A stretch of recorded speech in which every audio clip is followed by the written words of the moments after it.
Oi, seus lindos, suas lindas, tudo bem com vocês? Pra quem não me conhece, eu sou a Tati Carvalho e hoje eu vim fazer algo aqui com vocês que eu tava com muita vontade, que é um vídeo de leitura em voz alta. Como eu disse, eu tava com vontade de fazer isso e eu fiz uma enquete lá no meu Instagram, então se você não me segue, aproveita pra seguir, é o Lendo com a Tati. E tem também o meu Instagram pessoal, que é o Tati Carvalho S. E lá eu fiz uma enquete perguntando qual livro vocês gostariam que eu fizesse essa leitura em voz alta, se era um livro nacional ou um livro internacional. Vocês votaram por um livro nacional e eu escolhi O Avesso da Pele, de Jefferson Tenório. Ele ganhou o prêmio Jabuti na categoria Romance Literário e ele vai abordar a identidade e as relações sociais no Brasil. Pelo que eu andei pesquisando e pelo que eu sei do livro, porque ainda não li, vou ler com vocês, nós vamos conhecer o Pedro, que é um homem preto que quer descobrir e compreender o passado da sua família após a morte do seu pai. O pai dele morreu em uma abordagem policial desastrosa. Eu sei também que o livro vai apresentar uma narrativa sensível,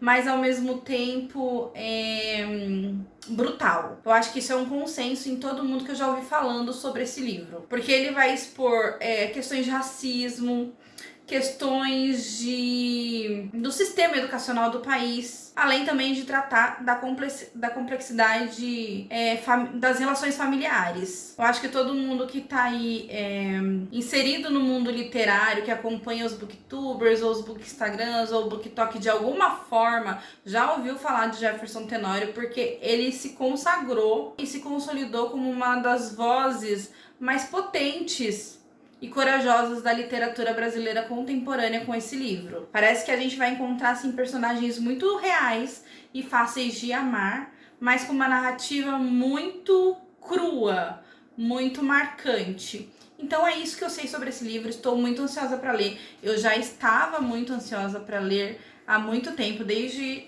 que eu ouvia falar. Então, quando votaram por um livro nacional na enquete, eu escolhi esse, até porque não é um livro tão grande. Como é o nosso primeiro lendo em voz alta, acho que vai ser legal a gente não fazer um livro tão grande. Assim, dessa forma, você pode acompanhar comigo a leitura. Enquanto eu leio, você lê também, ou você apenas ouve o que eu tô lendo. Se você quiser ler comigo, eu vou deixar aqui no box de informações o link do livro para você poder comprar e ler comigo, tanto a versão em e-book como a versão física. Eu vou ler a versão em e-book porque era algo mais prático para mim de adquirir, porque a versão física eu teria que esperar chegar.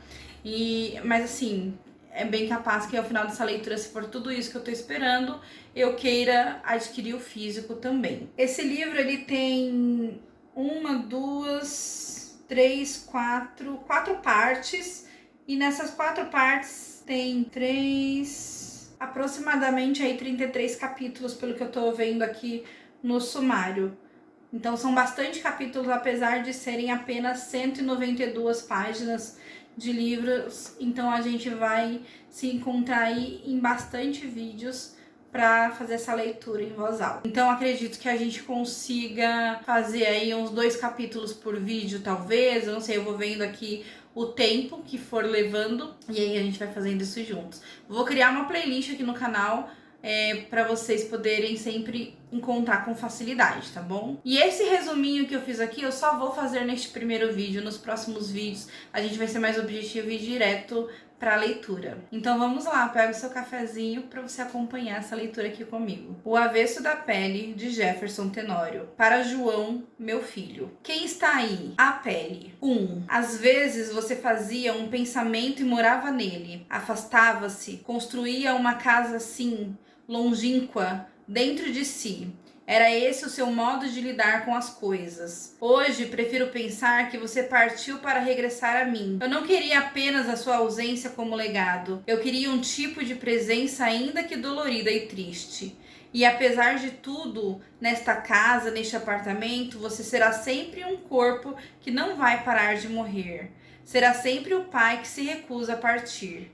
Na verdade, você nunca soube ir embora. Até o fim você acreditou que os livros poderiam fazer algo pelas pessoas. No entanto, você entrou e saiu da vida, e ela continuou áspera. Há nos objetos memórias de você, mas parece que tudo que restou deles me agride ou me conforta, porque são sobras de afeto. Em silêncio, esses mesmos objetos me contam sobre você. É com eles que te invento e te recupero. É com eles que tento descobrir quantas tragédias ainda podemos suportar. Talvez eu deseje chegar a algum tipo de verdade. Não como um ponto de chegada, mas como um percurso que vasculhe os ambientes e dê início a um quebra-cabeça. Um quebra-cabeça que começa atrás da porta da sala, onde encontro um alguidar de argila alaranjada. E, dentro dele, uma pedra, um ocultá enrolada em guias de cores vermelhas, verdes e brancas, um orixá. Observo-a com cuidado. É assim que se adentra uma vida que já se foi. Tiro o ocultado alguidar. Lembro o dia em que você me disse que sua cabeça era de Ogum e que isso era ter sorte, porque Ogum era o único orixá que sabia lidar com os abismos. Lembro que foi de sua boca que escutei pela primeira vez a palavra abismo. Há palavras que guardamos na infância porque nos confortam. Lembro agora do que minha tia Luar havia me dito para fazer quando encontrasse o seu Ogum. Enrole-o num pano, segure-o entre as mãos e leve-o para o rio, ela me disse. No entanto, antes de sair, vou ao seu quarto. Observo da porta, há roupas espalhadas, outras jogadas dentro do armário. Sobre a mesa, há canetas sem tinta, meias sem par misturadas a notas de supermercado. Há cadernos e papéis, há pastas com provas e redações dos seus alunos. Teu caos me comove. Olho para tudo isso e percebo que serão esses objetos que vão me ajudar a narrar o que você era antes de partir. Os mesmos utensílios que te derrotaram e que agora me contam sobre você. Os objetos serão o teu fantasma a me visitar. 2. Você caminha até o fundo da sala onde está o aluno que levantou a mão e, ao se aproximar, ele diz que precisa sair. Você percebe que o rapaz não parece bem. Ele está pálido e com os olhos vermelhos. A turma está em silêncio, alguns atentos aguardando a reação do professor. No entanto, antes mesmo que você pense em dizer algo, o menino projeta o corpo para frente e vomita em cima de você. Agora a turma inteira olha na sua direção. Alguns riem. O rapaz tosse e ainda vomita mais um pouco. É o seu segundo ano naquela escola e, dentre muitas coisas vividas ali naquele dia, você aprendeu que, quando um aluno pálido com olhos vermelhos levanta a mão pedindo para sair durante uma prova, é bom não chegar muito perto e deixá-lo ir. Depois do rapaz ser atendido, você vai até o banheiro, evitando olhar para a própria camisa, porque não quer identificar que tipo de alimento seu aluno ingeriu no café da manhã, mesmo que o cheiro nauseabundo lembre algo como café com leite. Nesse momento, você recorda das vezes em que teve ânsia de vômito na escola.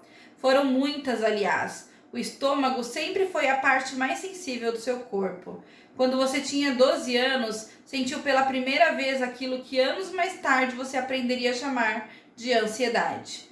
No início era apenas um incômodo, mas logo surgia o suador nas mãos, os tremores, os calafrios e por fim a náusea. Na sexta-feira você teve seu primeiro ataque de ansiedade por causa de um buraquinho no assoalho e também porque ouviu do professor de ciências que o Sol iria explodir dali a alguns tantos bilhões de anos. Seu corpo estremeceu quando você soube que o fim do mundo era real. Então você passou semanas sofrendo pela humanidade, pelos astros, pelos planetas e pelo sistema solar. Você passou a sofrer por aqueles que viriam depois. Sofreu antecipado por todas as gerações seguintes. A morte tomou um contorno cósmico e assombroso para o qual você não estava preparado. Lembrou-se também do dia em que, aos 21 anos, parou na frente do espelho e entendeu que a vida era caótica e não tinha muito sentido. Você volta, seus alunos não estão mais fazendo a prova e ainda paira o azedume de vômito no ar. Já mandaram chamar alguém da limpeza, mas você sabe que vai demorar, porque aquela é uma escola pública da periferia de Porto Alegre e há poucos funcionários ali. Há poucos recursos, os alunos estão inquietos e tudo que querem é que você cancele a prova. Mas é preciso ser duro, você tem 30 anos e precisa mostrar que é um professor experiente e durão. Façam a prova e aguentem no osso. Se isso aqui fosse um quartel, vocês iriam ver o que é bom para tosse. Na verdade, você não consegue ser um professor durão e também nunca serviu no exército. Aos 18 anos, você tinha uma úlcera no estômago que te impediu de servir. Você lembra de quando um sargento mandou você e os outros garotos tirarem a roupa e depois disse para todos vocês ficarem de quatro. E após instantes vocês se entreolharam e alguns até chegaram a fazer menção de baixar e ficar de quatro como ele havia mandado. Mas logo em seguida vocês ouviram a risada sarcástica do sargento, dizendo que era só uma brincadeira e que era para porem a roupa de volta, porque todos vocês iam jurar a bandeira. Disse ainda que o exército precisava de homens fortes e não de mariquinhas magricelas iguais a vocês. Na época, seu estômago tinha uma ferida de meio centímetro. Quem nunca teve uma ferida de meio centímetro dentro de si, talvez pense que não seja grande coisa. Entretanto, você sabia o que era ter uma ferida de meio centímetro, sem ter plano de saúde nem dinheiro. Na época, você tinha 18 anos e pesava 43 quilos. Você então lembra da primeira endoscopia que fez, sem anestesia, num hospital público de Porto Alegre. Te deram um comprimido que apenas deixou a metade da sua língua dormente. Depois enfiaram pela sua boca um caninho pouco mais grosso que um canudo de mais ou menos 10 centímetros. Você pensou que ia morrer sufocado.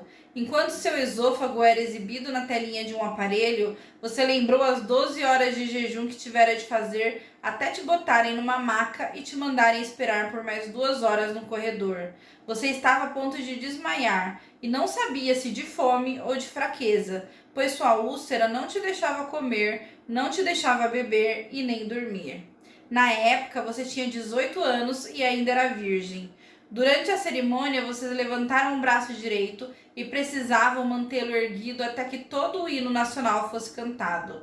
No entanto, você parecia estar mais fraco nesse dia, mais do que nos outros. O sargento passou entre vocês e gritou para levantarem o braço mais alto, porra, que jurar a bandeira era uma coisa séria e que quem não fizesse direito ia passar a noite numa cela do quartel. Quando ele diz isso, você lembra que um dia já tinha sido algemado como um bandido.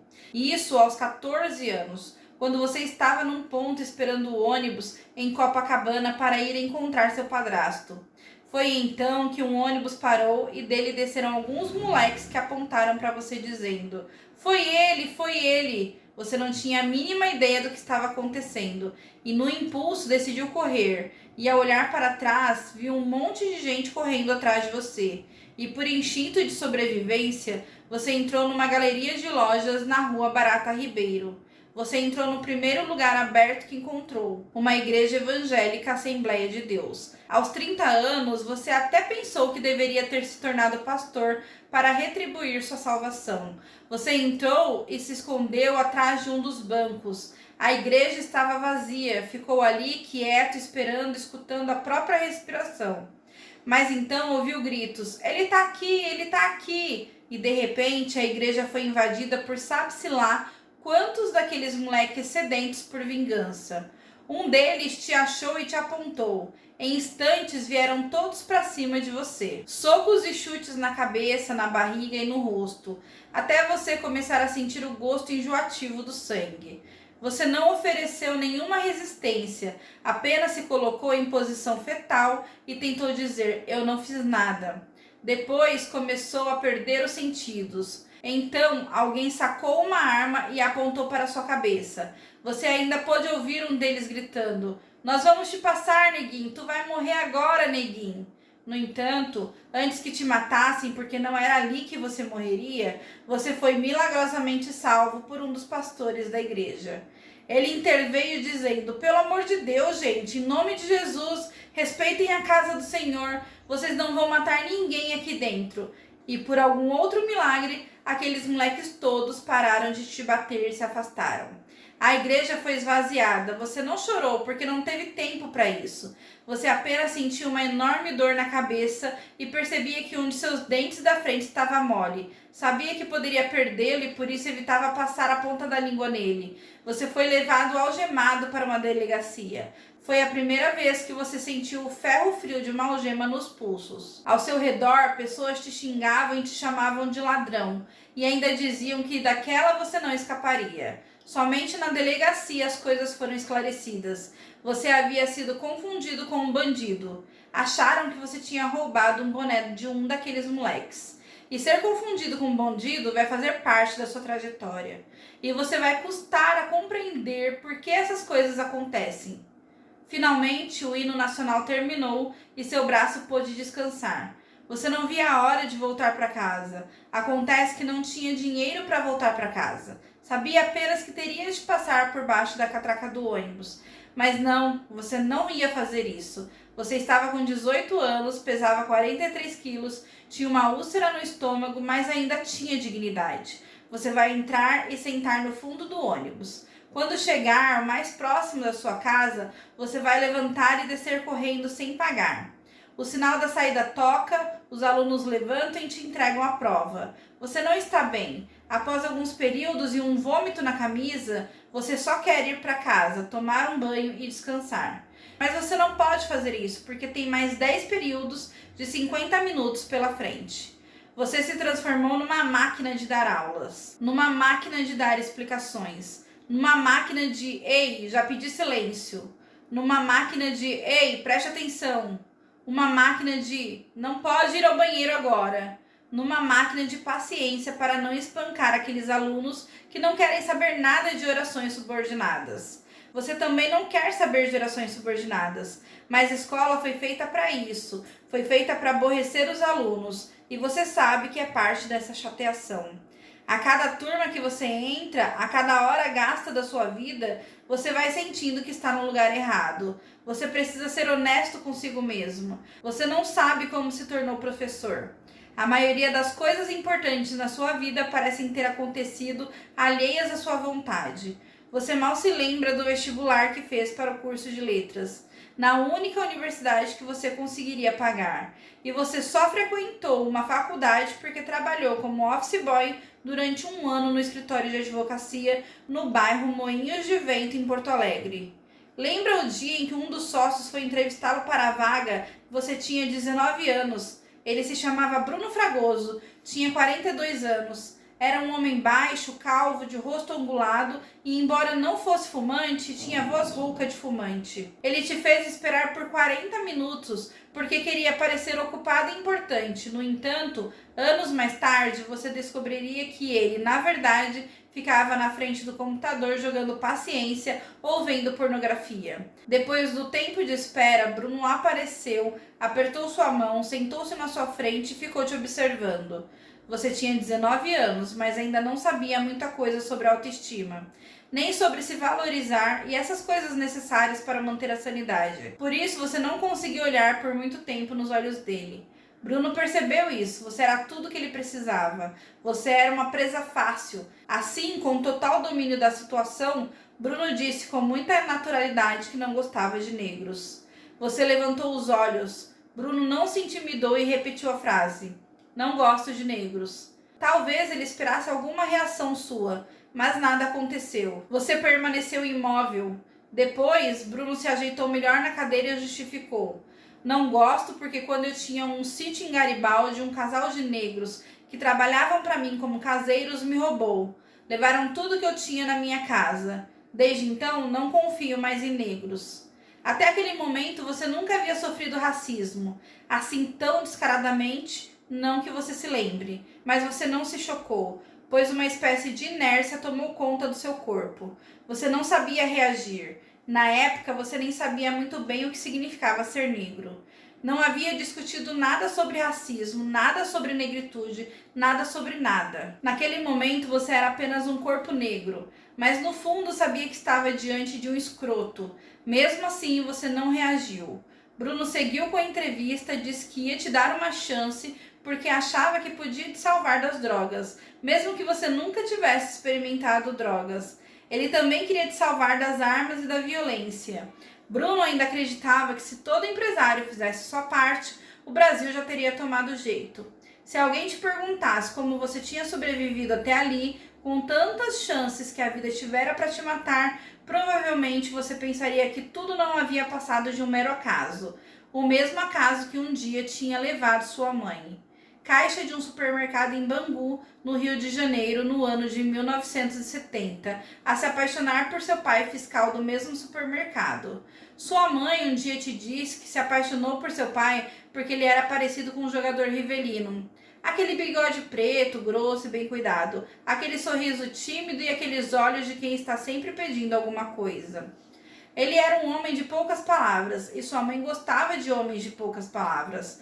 Um acaso os aproximou e a atração fez com que sua mãe encontrasse a coragem suficiente para quebrar as regras conservadoras da época e, ela mesma, convidasse seu pai para sair e tomar uma cerveja. Mas seu pai não bebia, seu único vício era o cigarro. Sua mãe tinha 22 anos e ainda era virgem. Quando disse ao seu pai, ele ficou olhando para ela como quem dizia que aquilo era impossível, que aquilo não podia ser. No entanto, sua mãe ofendida afirmou que era virgem. Seu pai desconfiou, depois riu e bebeu um gole de suquita. Pôs o copo na mesa e olhou para ela com malícia e desejo. Pensou que havia tirado a sorte grande. Ele quis contar dias depois para o Amaury, que trabalhava na seção de hortifruti, que sua mãe era virgem ainda, que eles tinham se dado bem, vejam só, uma virgenzinha nos dias de hoje. Mas no fim, seu pai preferiu guardar aquele segredo para si. Não era um homem de partilhar intimidade. O namoro começou rapidamente e você vai nascer dali a 1 ano. Em poucos meses, eles se casaram e foram morar num sobradinho na Lapa. Mas, antes do casamento, foram até a casa da mãe Teresa de Iemanjá, uma mãe de santo do seu pai. Foram pedir a bênção dos orixás. No entanto, quem os recebeu foi o Exu Zé Pelintra. Vossos Sês, Misifio, vão ter um fio de Ogum.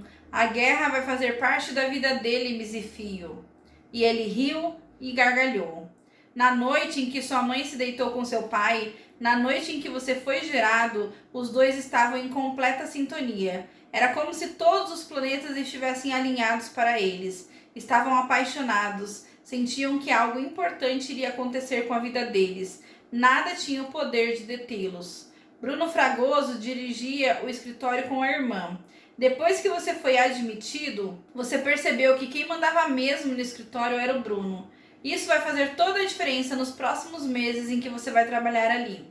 Nesse período, você ganhou peso, sua úlcera fechou e não havia mais uma ferida aberta no seu estômago. Mas às vezes, quando você chora, quando lembra que pode chorar, você tem a sensação de que aquela ferida de meio centímetro sempre esteve dentro de você, desde o momento em que nasceu até a vida adulta. Bruno Fragoso era branco, rico, gostava de mulheres bonitas e carros importados. Todo tipo de clichê possível para um homem branco e rico. O teu colega e amigo de infância, o Juarez, disse uma vez que ele era um babaca. E depois de ouvir aquilo, sempre que vocês queriam falar do chefe, vocês usavam a palavra babaca. Juarez era branco, vindo do interior. Depois de terminar o ensino fundamental, tinha vindo tentar a vida em Porto Alegre e custara conseguir um emprego naquele escritório. Vocês se conheceram na escola estadual Monsenhor Leopoldo Hoffmann, num período noturno. Você tinha 17 e o Juarez 15. Ele veio para a capital deixando a vida pacata do município de Sertãozinho do Sul, porque não queria ser igual ao pai, queria estudar e sair de lá. Sua família era branca, a maioria das pessoas daquele lugar eram brancas, mas depois da morte da mãe do Juarez, poucos meses depois, o pai dele resolveu casar com uma bugra, como eles na cidade se referiam aos descendentes de índios. E foi aí que a família de Juarez descobriu que preconceito existia. Na cidade, ninguém entendia porque o pai de Juarez havia se casado com uma bugra, pois os indígenas e seus descendentes eram mal vistos. Juarez e seus irmãos vieram embora porque achavam aquela cidade mesquinha demais para eles. Além disso, a pobreza sempre os espreitava. Sozinhos e com um pouco de dinheiro que conseguiram juntar, capinando o pátio alheio, saíram de Sertãozinho do Sul. Ao chegarem na capital, eles não conseguiram logo um emprego. O dinheiro que trouxeram do interior terminou rápido, e para piorar, a convivência entre os irmãos não era boa. principalmente depois que Juarez descobriu que Júlio, o irmão mais velho, tinha começado a vender drogas. Certo dia eles discutiram. Juarez diz que não foi para isso que a gente veio para Porto Alegre. Não foi para isso. E se o pai descobre uma merda dessas... O irmão mais velho disse para ele não se meter, que só estava tentando sobreviver. E foi nesse dia que o Juarez viu uma arma pela primeira vez na vida. Um revólver 38. E ele estava na cintura do irmão. Juarez custou a crer naquilo, mas Júlio minimizou a situação. Ei, guri, isso aqui é só para me defender, certo? Não te preocupa, nunca vou usar. Não te preocupa, nunca vou usar isso, ele disse exibindo a arma. Tu sabe que passar a vida na miséria é foda. Tu sabe muito bem o que a gente teve que aguentar naquele fim de mundo. E eu não vou passar por isso de novo, mano. Não vou ficar aqui passando fome, tá ligado? Ao escutar aquilo, Juarez até se sentiu mal por ter condenado o irmão daquela forma. Afinal, ele sabia o que era passar fome. Talvez Júlio tivesse razão. Voltar a ser miserável, voltar a não ter o que comer, a não ter o que vestir, não, isso não. Em algumas semanas, Juarez foi convencido e começou a vender drogas junto com o irmão. Quando você sai da escola, tem a sensação de que fracassou novamente com os alunos. O menino que vomitou em você ficou bem, mas você não. Ir para casa é uma das poucas coisas que te dão prazer ultimamente. Você também deixou de ir ao terreiro de Mãe Teresa de Iemanjá.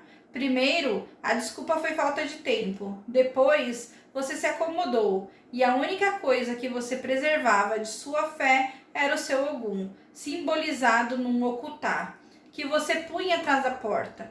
Ao chegar, abre a geladeira e lá dentro não há nada além de uma garrafa de água e sachês de mostarda. Sobras de um cheeseburger que você pediu ontem. Precisa ir ao supermercado. Você continua olhando para a geladeira e lembra que agora aquele espaço vazio é uma opção sua, porque teve preguiça de ir ao supermercado, enfrentar fila e tudo mais. Hoje você tem um pouco mais de dinheiro, mas não tem paciência. Você volta a lembrar do Juarez quando também tinha geladeira vazia. Na época, seu amigo já havia terminado o ensino médio e começara a trabalhar numa rede de supermercados como empacotador. 12 horas por dia, ganhava pouco, muito pouco, só o suficiente para pagar um quartinho que dividia com outro rapaz. Um dia, você e o Juarez foram a uma danceteria. Ele disse a você que estava preocupado com o irmão vendendo drogas e que ele tinha medo de continuar naquela vida. Não te contou que também havia começado a vender drogas. Aquela era a danceteria preferida de vocês. Tocava muita coisa, charme, rap, funk, Tim Maia e Racionais eram o ponto alto da festa. Vocês treinavam os passinhos de dança em casa para chegar lá e impressionar as garotas. Na época, vocês sabiam que só teriam chance com elas se soubessem dançar. Ao som de Rap da Diferença, qual a diferença entre o charme e o funk? Vocês começavam a circular pelo salão atrás das meninas. Mas acontece que vocês nunca eram bem-sucedidos. Vocês eram magros demais, feios demais. Então, para compensar, vocês rebolavam, suavam e nunca erravam os passinhos. Mesmo assim, vocês não tinham chance. Faltava em vocês o carisma dos pegadores. As garotas simplesmente não olhavam para vocês. A noite avançava e você e o Juarez iam embora sem ter ficado com ninguém. E foi assim durante quase toda a adolescência. Na saída das danceterias já ao amanhecer, vocês ainda tinham de escolher entre comer um cachorro-quente e pegar um ônibus para ir para casa. Mas a fome era maior. Vocês então voltavam a pé para casa e dividiam um cachorro-quente. Vocês eram jovens, portanto, uma caminhada de 50 minutos após uma noite correndo atrás das meninas e executando passinhos não era grande coisa. Quando você chegava, sua mãe abria a porta, dizia que não tinha dormido porque havia passado a noite inteira preocupada que a cidade de Porto Alegre estava ficando muito violenta. Você a escutava com paciência, mas tudo que você queria era deitar na sua cama, se masturbar e dormir. E era isso que você fazia. Aliás, você descobriu a masturbação por volta dos 10 anos e desde então descobriu o quanto ela te fazia bem em determinados momentos. Aos 10 anos você ainda não ejaculava. Mas, nas primeiras vezes que se masturbou, você não fazia ideia de que essa prática seria sua companheira de solidão. Depois de se masturbar pensando nas garotas que você tinha acabado de ver e não te deram a mínima, uma espécie de vazio seguido de sonolência e lassidão tomava conta do seu corpo. Agora, passados tantos anos da sua adolescência, toda vez que você acordava e põe a mão ao lado da sua cama, você se pergunta se não deveria ter insistido com Elisa, se não deveria tê-la perdoado. Mas não, você se tornou orgulhoso demais. Você tem 52 anos e não sabe mais perdoar. Você levanta, é sábado, dia ensolarado, vai dar uma volta pelas ruas de Porto Alegre. Você põe os fones de ouvido e sai escutando abundantemente Morte do Luiz Melodia. Terminamos aqui por hoje com esses 2 primeiros capítulos dessa primeira parte do livro. Eu vou ficando por aqui. Espero muito que você tenha gostado e te encontro no próximo vídeo. Um grande beijo, fiquem com Deus e até mais.